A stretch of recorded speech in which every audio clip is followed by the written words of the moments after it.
Welcome to this best of episode where we pull together a collection of our favourite bits from season 2. Before we get into the episode, I'd like to thank all of our guests for spending an hour or so with me. Also thanks to the sponsors who've supported this season. Thanks to the team at Audio Boom for their continued work, to Debbie Allen and her team at Curtis Brown. And most of all, thanks to the Titian love god Dan Quick, the producer, who's listened to hours of my rantings and then edited them down so they make some kind of sense. As always, the music throughout this series was by the fabulous Waiting for Smith. You can check out more of his music on Spotify and find him on social media. Finally, thanks to you at home for listening to this season of the podcast, or to you on the bus or the tube, wherever you're enjoying it. If you have liked it, then I'd appreciate a review on Apple Podcasts, or just tell your mates about us. I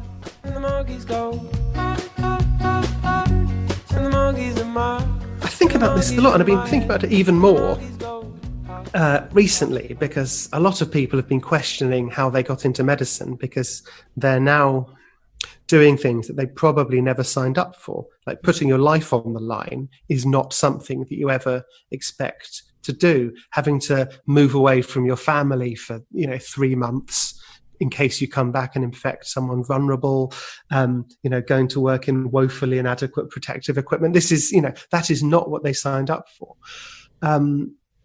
And I don't quite know why I did medicine. But in fairness, I was 18 when I applied, and I was 16 when I chose my A-levels that I needed to have for medical school. Is it fair to expect a teenager to know what they're getting into? Because I don't think I knew what I was getting into. And, I was all right at science, lots of doctors in my family. It was a sort of default setting if I didn't come up with a better idea, and I didn't. And on the other side, it's the most wonderful profession. It's such a privilege to do, and we all know that. But I'm not sure. I mean, when you've been to hospital, if you need an operation, you've filled out a consent form, informed consent. So they don't just say the benefits, we are doing X. They also say the risks. There is a risk that there might be bleeding or infection or having this anaesthetic or a blood clot or damaging something we didn't mean to. That's informed consent. I'm not convinced that I or medical students, prospective medical students going into the profession, are informed. No, and I think it must be harder to leave. I mean, for example, for me, I go off and do a nice English literature degree. There's no expectation on me to do anything. In fact, quite the opposite with that kind of qualification. But my medic friends, once they're in that system, the amount of time and money that's being invested in them and they're investing in themselves creates in itself a kind of unwarranted momentum. And then you're suddenly 7 years into studying, and it feels for them, I think, at that point, almost foolhardy to stop. It's like, well, we've gone this far. There's that. There's the fact it's very much a vocation. There's also the fact that for various peculiar reasons, the job becomes your defining characteristic. It's a job where you miss a lot of Christmases and birthday parties, and you miss a lot of weddings, and your social circle contracts, and then your job will say, oh, you've got to move 60 miles away. So you move 60 miles away. And suddenly the paraphernalia around your life of relationships and friendships and a social life start to fall away a bit, and you're left with your job. And your job is such a top trump. When you're working on labour ward, and you're meant to be going off for drinks at 7 o'clock because it's someone's birthday, and someone starts bleeding out, and there's no one to take over from you because it's a system that doesn't have that slack. So you stay and you sort them out, and suddenly it's 9 o'clock and you've missed the thing. You are pleased with your decision because that was the right decision. It isn't that you were just fanning around in the office with your spreadsheets because you might as well do it now. It's life and death. And there's a culture in medicine where you don't leave. I did leave. Yeah. And when I left, I was I think the first or second person in my cohort of about 300 people at medical school in my year who left. These days, there's a big crisis in retention of of doctors. It's a very different picture. But at the time, you don't do that. You know, you're a bloody doctor and you bloody get on with it.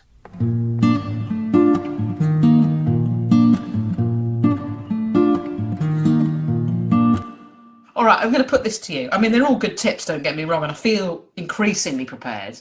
What happens when you say that, but you rub your forehead in that way? Is it a cue? Is it a visual cue? That reminds me of a casting years ago. You only realise you're going, but within comedy, when you're meant to be good at sort of judging body language. Yeah. When you have a director take his glasses off and hold the bridge of his nose and go, thank you.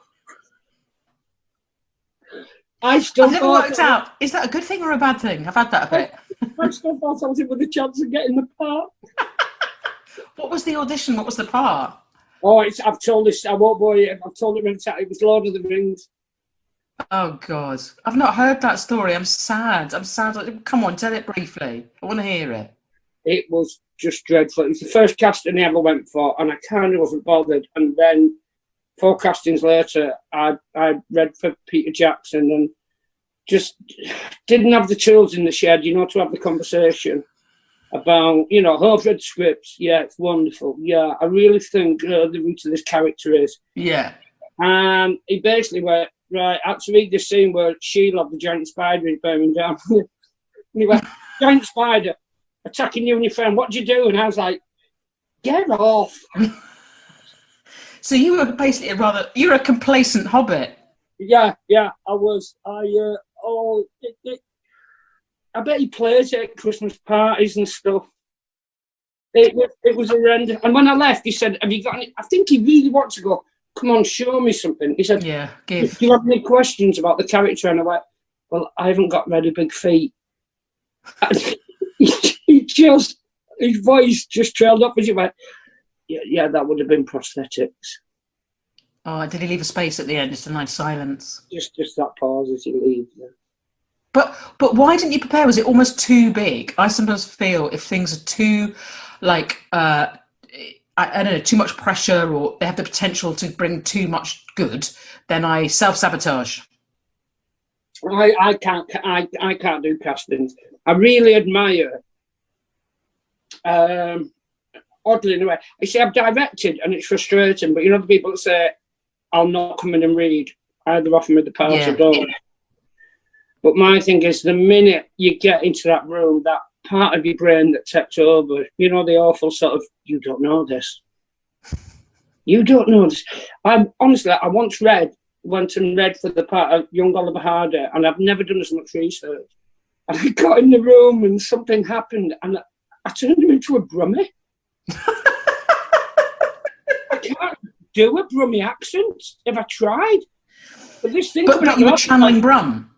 What don't you do something to help me? It was like that, and I just, it was audible.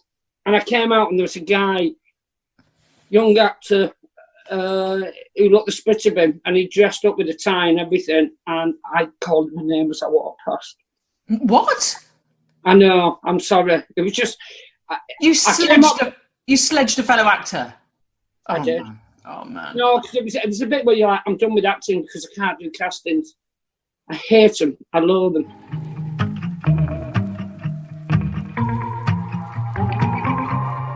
This episode of the podcast is sponsored by Wild. Wild is a natural deodorant company who focus on performance, sustainability, and style. Utilising the power of nature, they've created an effective, long-lasting deodorant that's free of aluminium and parabens, whilst also being cruelty-free and vegan. Wild launched earlier this year and has already had over 1,000 5-star reviews. Listeners to this podcast can now get 20% off your first purchase at wearewild.com by entering the promo code HOUR at checkout. Many of us have been searching for ways to live a more sustainable lifestyle, and choosing Wild deodorant is an easy change to make. You've got the option of 4 different aluminium cases, and then you receive the biodegradable deodorant refills whenever you need them. You can use their flexible subscription option or just purchase as one-offs. Most importantly, the deodorants smell great. You've got the choice of 5 different scents. I'm currently using Bergamot Ritual scent, and, well, no complaints so far on a semi-packed tube. All scents are eco-friendly and they all use natural ingredients and are made here in the UK. So go wild today and get yourself this natural, refillable deodorant that genuinely works. You can order it by going to wearewild.com, get 20% off your first order and free shipping in the UK when you use code HOUR at checkout. That's wearewild.com and code HOUR at checkout for a magnificent 20% off. Enjoy!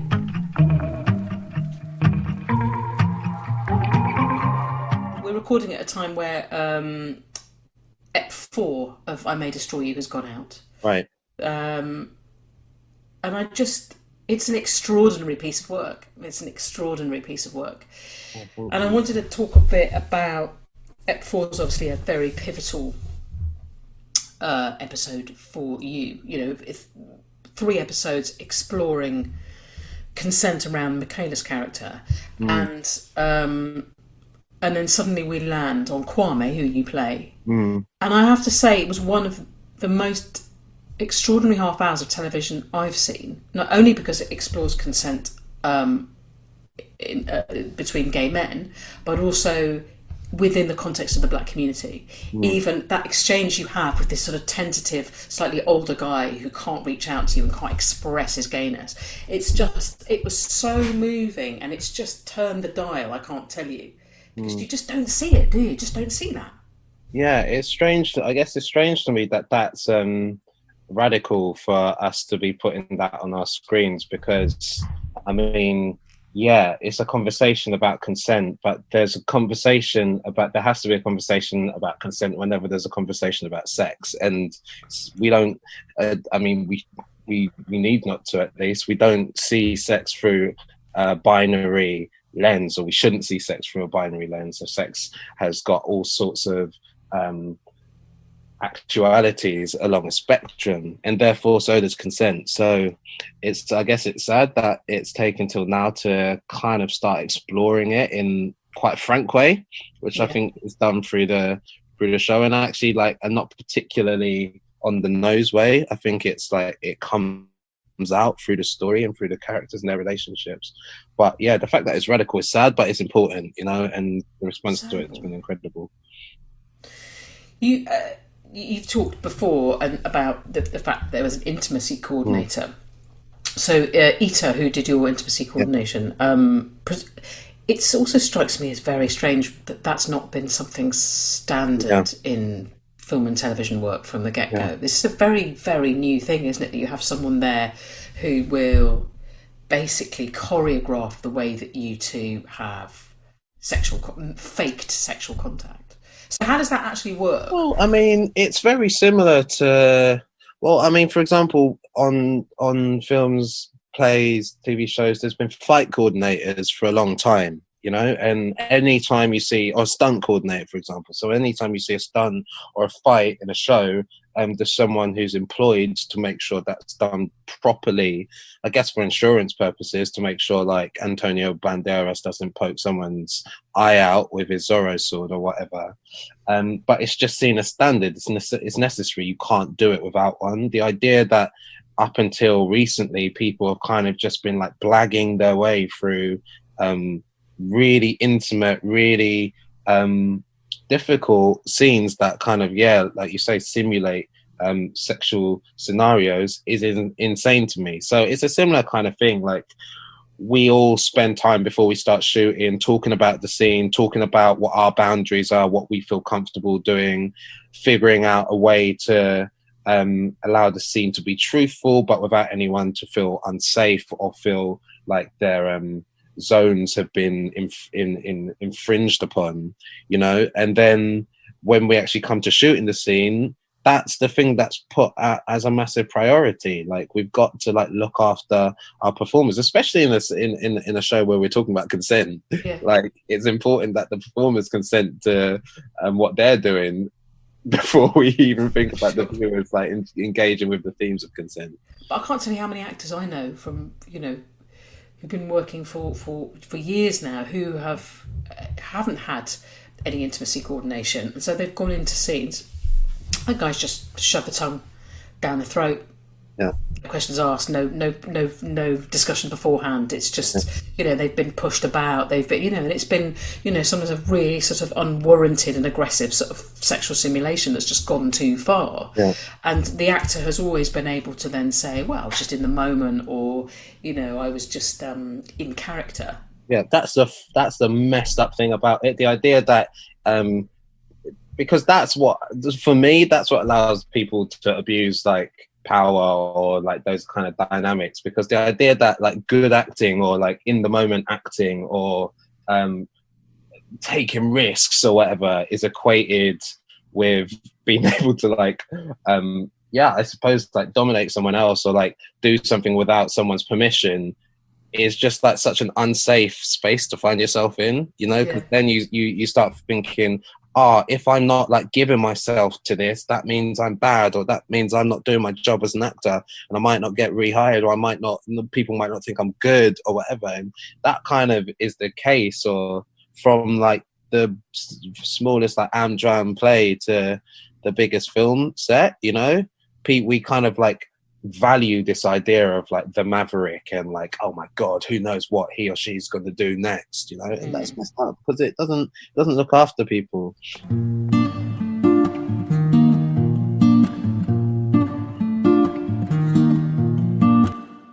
I mean, I don't like to be a sort of the blot on the landscape, but some of your critics, and there are only very few, would say that you so often focus on what the women can be doing. How do you answer that?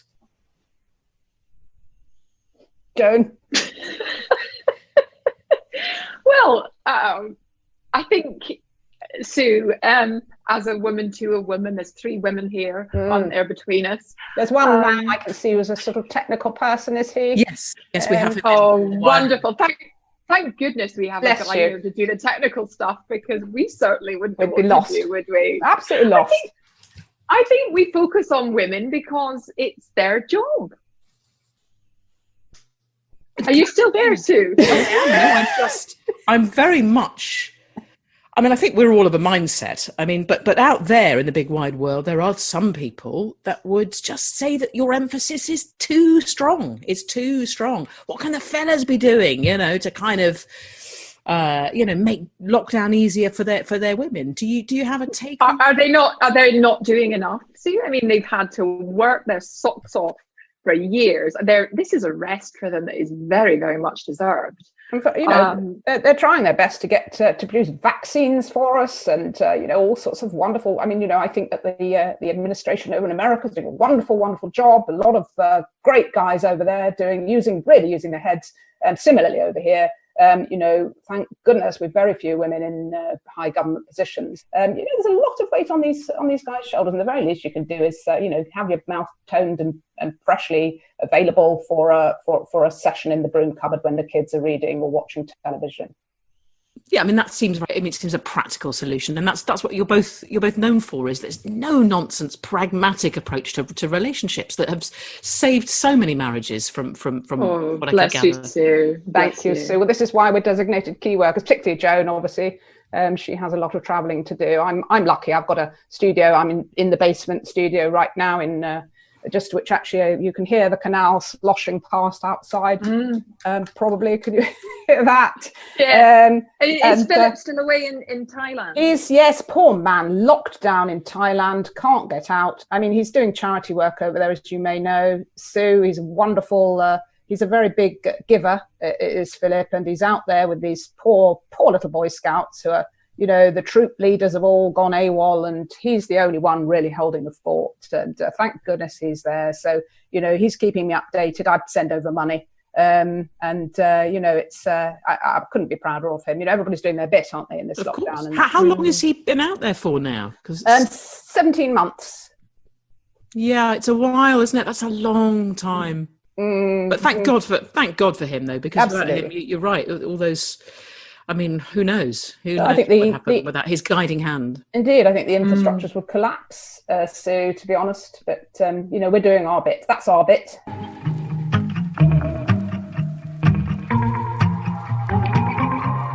This episode of the podcast is sponsored by Best Fiends. That's friends, but just without the R. You'll know by now Best Fiends is a mobile puzzle game which engages your brain and is huge fun. I've been playing the last couple of months and I am in. So whether you're waiting for your morning coffee or you've got free 5 minutes at home, Best Fiends is a great way to keep your brain active and away from social media. Once you've downloaded the game, you don't need to be connected to the internet to play, which is perfect these days, with everyone at home wanting to stream videos and play games or have video calls. The game updates monthly with new levels and events, so it never gets tired and stale. We appreciate Best Fiends' support throughout Season 2 of this podcast, so thanks to them. And why not try out this 5-star rated puzzle game, which has had over 100 million downloads, right? You can download it for free right now. Just go to the Apple App Store or Google Play. That's Friends, without the R. Best Fiends.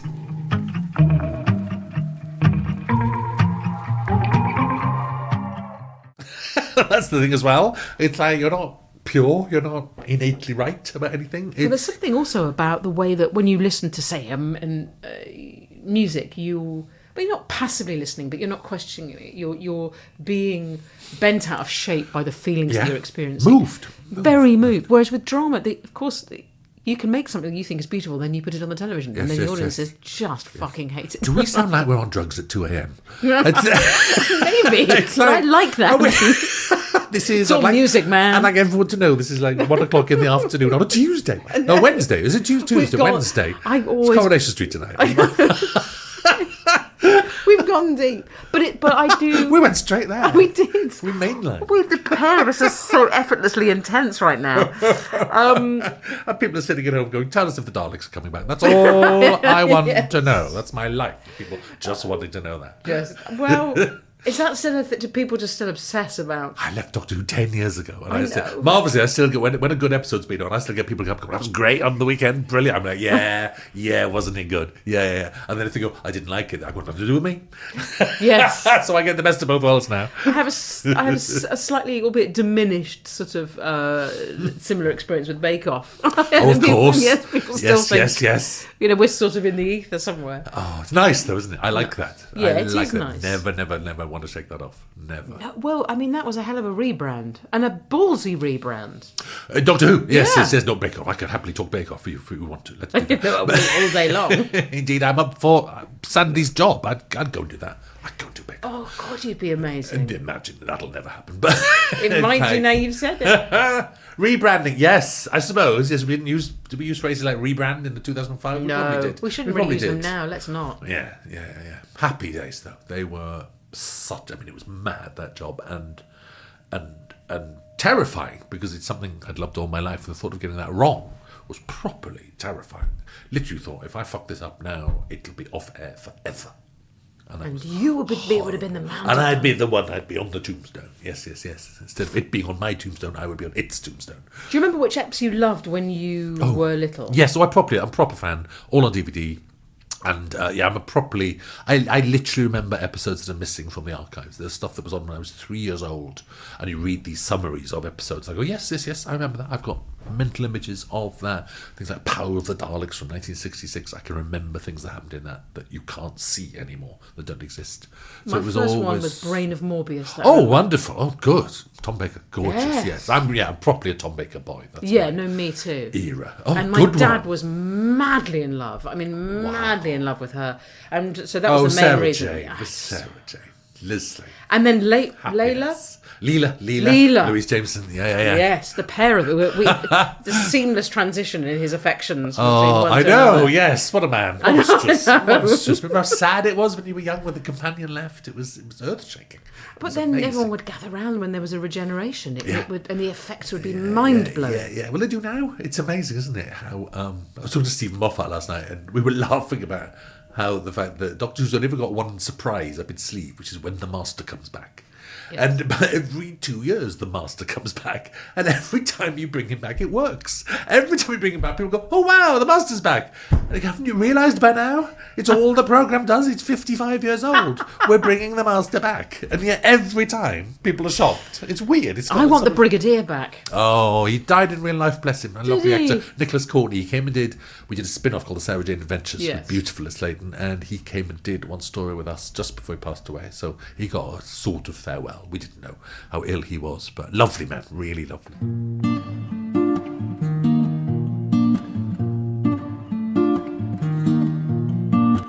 And then when I was a father, a whole new fucking situation where I had to make some money, put some food on the table, and went through a whole period of playing just shit stuff, just because I just needed the money, and it was only the weekend before I left for Homeland and for America, I had 80 quid left in the bank, Sue.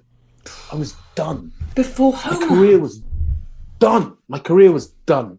I remember sitting in bed, looking up at the ceiling, thinking, I'm done. And then it had passed over to me, and Adrian Lester was suddenly Flavor, and people were talking about David Oyelowo, and I was old hat. I was old. I was done.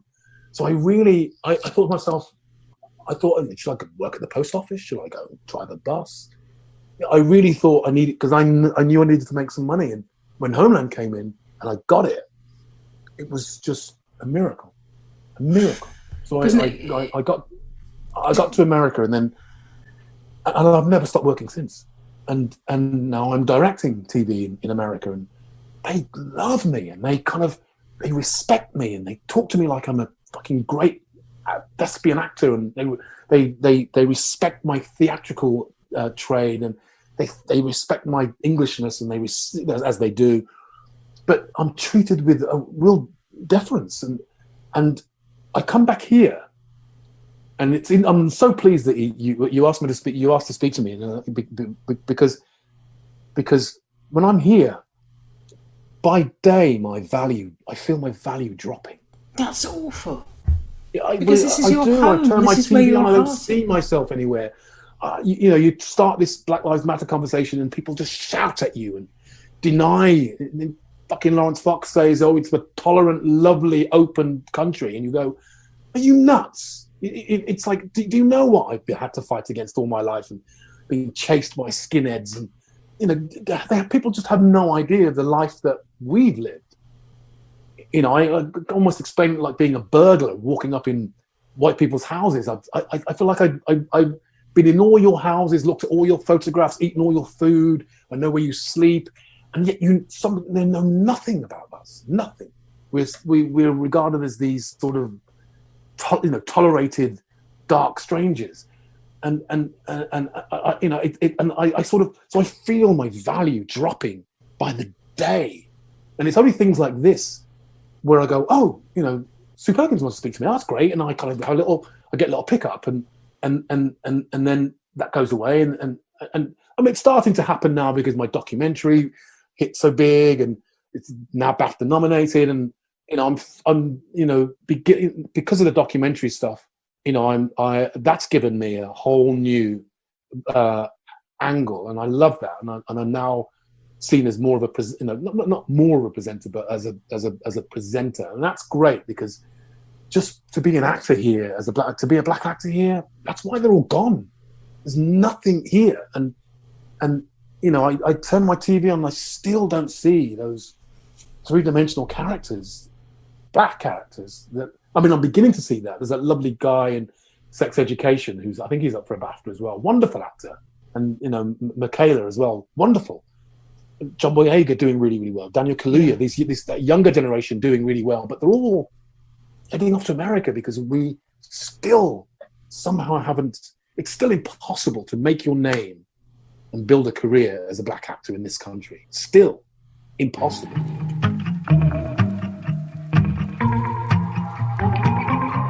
Walk With Us is an enchanting podcast series brought to you by Peroni Italia. There's a time-old Italian tradition called La Passeggiata, about taking a stroll or a slow walk in areas that you live and love and enjoying the moment, expressing yourself and connecting with those around you. And I know from my own experience in lockdown, nothing beats a sort of dusky walk with a raddled old Staffordshire Bull Terrier. The Walk With Us podcast series transports listeners into a moment in time in the everyday lives of some of the UK's key figures: Laura Jackson, Edmund Kamara, Nick Carvell and Catherine Omerod. We walk with them on their own passeggiata around their neighbourhood, hearing their stories and meeting some of the local tradesmen, merchants and vendors. What I love most is that we, the listeners, are encouraged to walk, not to any destination or for any particular reason, but simply to truly appreciate the little things in life, to be mindful. These are things that we can all say we've taken for granted at times. Peroni Italia's 4-episode mini-series launches today, and I encourage you all to search Walk With Us and just have a listen for yourselves. Enjoy Peroni responsibly, and for the facts, visit drinkaware.co.uk and socialise, please, responsibly.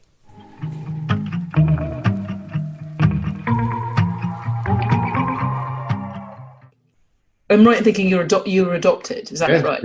Yes. So I know lots of people who are adopted, and the hallmark for me of their lives is either they have taken sort of two paths. They either are people who pursue almost relentlessly at their own cost truth and cannot stand shadow, or they have followed in the tradition of secrecy and are almost totally unknowable.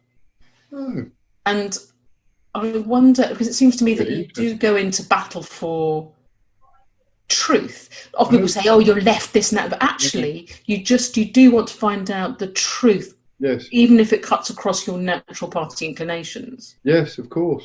I've never linked it to adoption. I mean, Mum is one of those people who I don't even know if she overshares. When I was a teenager, I thought she overshared, but she but I think we probably all do. Mum's the kind of person who takes her 2 hours to get around Sainsbury's because she knows everybody in Kidderminster, and she has to stop for a chat with everyone. So I mean, having everything about myself out in the open always seemed the most safe way of living. You know, if I was ashamed of being adopted and I kept it secret, then it's a weapon with which someone can hurt me. You know, it's the same with our children being born with fertility treatment. And I wrote an article about it for the Daily Mail of all places, because I didn't see what I was supposed to be ashamed of or embarrassed about. You know, it was my condition that meant we needed medical intervention, but it didn't make me feel less of a sex god or less masculine or anything like that. And yet people think that.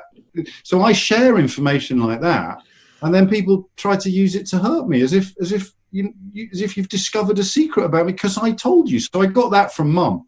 The more that is out in the open and the more that is true, the safer you are.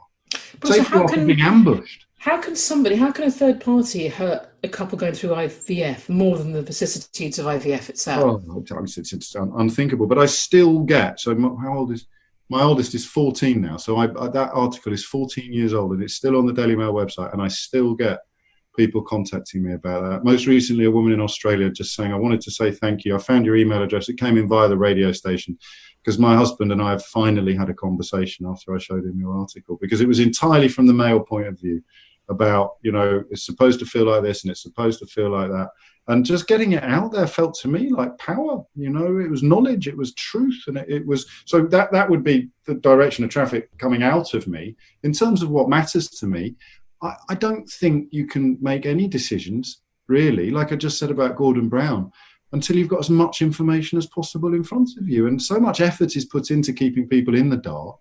You know, that great line from Anira Bevan about wealth using its power to persuade Labour to vote in the interests of wealth. I wasn't political as a younger man. I wasn't really political until I got to LBC, actually. I was a showbiz journalist. And as I spoke to people, and as I saw the damage that had been done, the firefighters dispute was huge for me, because people I liked from my old life were writing columns about how firefighters were all chancers, and they all had 8 jobs, and they all lived in Ibiza. And I would take the calls from the punters, you see, and I would think to myself, but if your house catches fire, they're going to run into your house and rescue your children. Why are you ringing me up to slag them off and say they shouldn't be trusted? That was the firefighters. Since then, of course, it's moved on to, I mean, teachers are always there, but it moved on to doctors. Doctors, yeah. Doctors. So I sit there And this is really what radicalized me or politicized me. I would be talking to people who had been successfully persuaded to hate on doctors and on firefighters and on teachers. And I'd think, I'm taking my little girl to school, I'm handing her over to somebody who I don't know that well, but I am trusting them with her life today, not just her education, but, right at the extremities, I'm trusting them with her life. And they then turn to me and say, do you trust me enough to believe me when I tell you that we need your help, that our employers, this government, are riding roughshod over our terms and conditions? Or the firefighters would say that they're changing the job that we signed up for, and we wouldn't have signed up for it, some of us, if it had been what they're trying to turn it. And that bond of trust seems to me to be all about truth. And the more truth you get out there, the more trust we will have in the people that most deserve it. But yeah, politically, the firefighters, the teachers and the doctors, and to a lesser extent the nurses, when I saw people I liked and people I used to admire, and I saw and heard them going after these sections of society, that's when everything shifted for me. And I very pompously began to think of my working life as having some sort of purpose.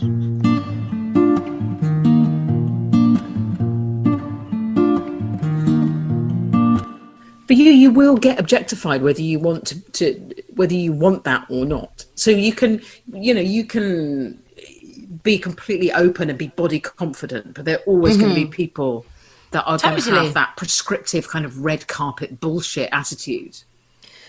But even in terms of like nude scenes, I think for me, the reason why I was so keen and so happy on from the moment my career started was doing those kind of scenes, was that I didn't particularly feel like I had the go-to perfect aesthetic female body. What is and then that, I realized, though? but I'm talking about from like a 16-year-old's perspective. I was like, oh, I don't have anyone that represents me or represents my jiggles or my thighs.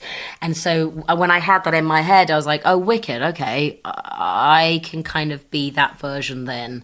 And so when that happened, there's always been shit about people talking about parts of my body or what they think it should look like. Or, I mean, I even had a critic talk about my performance whilst discussing the size of my thighs, and that was just like, yeah, which, I mean, those things should never go hand in hand. You shouldn't be critiquing one of those things a should film. never be in a review. No, but I mean, it happened. So I think like I've always been aware that being open and being confident and showing yourself is always going to provoke people, and there are always going to be people that have to talk about it. So I'm very aware that that's a thing, and red carpet bullshit is always going to happen. But thankfully, I've always managed to have, I suppose, some version of thick skin about it. Yeah, I mean, it's saying that you don't do Twitter because you don't have the requisite thick skin, but I do to stand at those events and just to be basically devoured by flashbulbs and totally I know, and the thing that I can't stand, that makes me very, very uncomfortable, is those sorts of things, you know, whether it's Oscars or BAFTAs or whatever, there's always somebody there interpreting somebody else's look. And what are you wearing? And then as soon as you've gone, just kind of having a little gossip about talking about it. How is that? How is that? Should that be part of our culture? And still.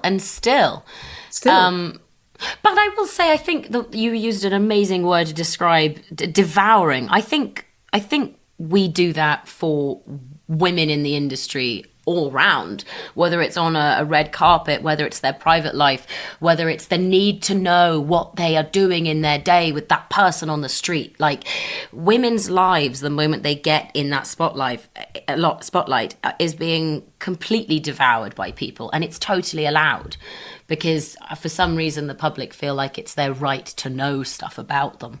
But the same attention to detail doesn't happen to men, and I've always found that really interesting. And how you're supposed to just put up with it. Yeah, I mean, best and worst dressed just doesn't feature men, does it? The routine pillarization, if that's a word, of women is like, oh, they wore Givenchy, but it did look like this and that on them, whereas so-and-so was wearing Gucci.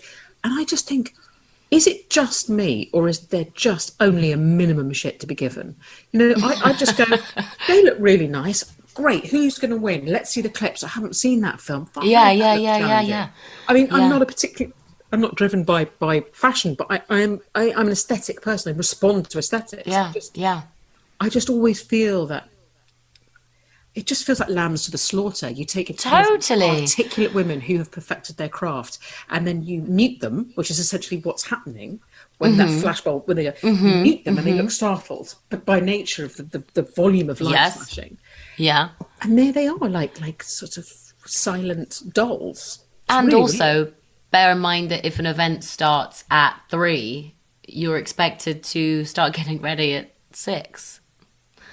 So this whole in the morning preparation, well, those big events, you get up super early. Your team comes in. I mean, I have an amazing hair and makeup team, and my stylist, and everybody comes in, and you start getting ready for hours beforehand. To get ready for.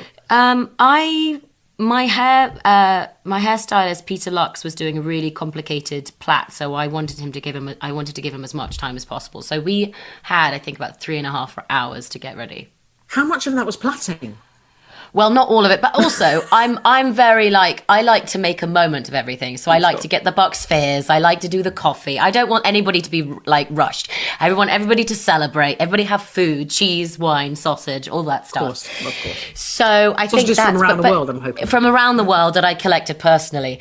But yeah, it is strange. You spend all that time and then it's over. You go on the red carpet for possibly, I'd say, about 15 seconds. Yeah. And then it's done. And your fate of whether you looked good or bad is over because you maybe blinked in one of the pictures.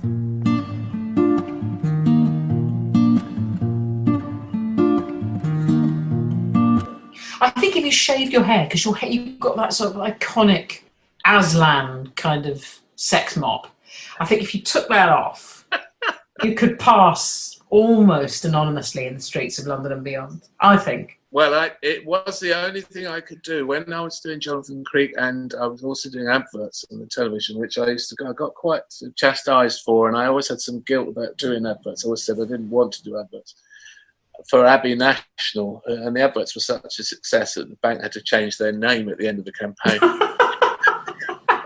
the adverts to a Spanish port. Yes, they were. I think they were about 18 or something. Anyway, they were all directed by John Lloyd, and that was where that's where I met John Lloyd. And while we were doing those adverts for Abbey National, and they finished in 2001, he started to have this idea. He said to me, "I've had an idea for a panel show where you get points for being interesting. It doesn't matter if you get the answers right or not. It's not about being a know-all or being clever. But if you respond in an interesting way, it's about being curious and interested." And I said, "That sounds brilliant." I really like panel shows where you could go off the cuff, and he said, "Well, you're the only person who said that. Most people think it sounds ridiculous." Well, they were he said, "Will you be in the pilot?" And I absolutely jumped at the chance. And then we got to do, they gave him a series, and he said, "I'm just going to have you. It's not going to be team captains. Stephen's going to host, as he did in the pilot, and it's just going to be you alongside him." And the penny just didn't drop for me until about the 4th series. So I was a complete patsy. I was the class dunce I was supposed to be, and I fell into the role of just pressing a button and saying whatever first thing that came to mind. And Patrick Marber, a friend of mine, said to me, "You and Stephen Fry on that show is the best situation comedy on television." It's true. And I'm sure that John Lloyd had sort of foreseen it. He had some idea of toffs against oiks, and even though I was a middle-class drama graduate from the University of Kent, I still qualified for it. But it's also that sort of paternal sort of, Stephen is this sort of benevolent sort of paternal figure, sort of assuming a level of stupidity which you simply don't have, and that's what makes it funny. Because then, whenever I've done it, you've always said the smartest thing of the night, and then there's this sort of strange thing that happens where people go, "Gosh," and considering he's being forced to play the fool, he's a genius. Well, Now, sometimes I stumble upon nuggets, but I have said many stupid things on that program. I always used to buzz, and even when the klaxon would go off, it would not change my unshaken belief that I was right, because I'm always happy to accept received wisdom and embed it as pure fact without challenge. And the monkeys go high, and the monkeys go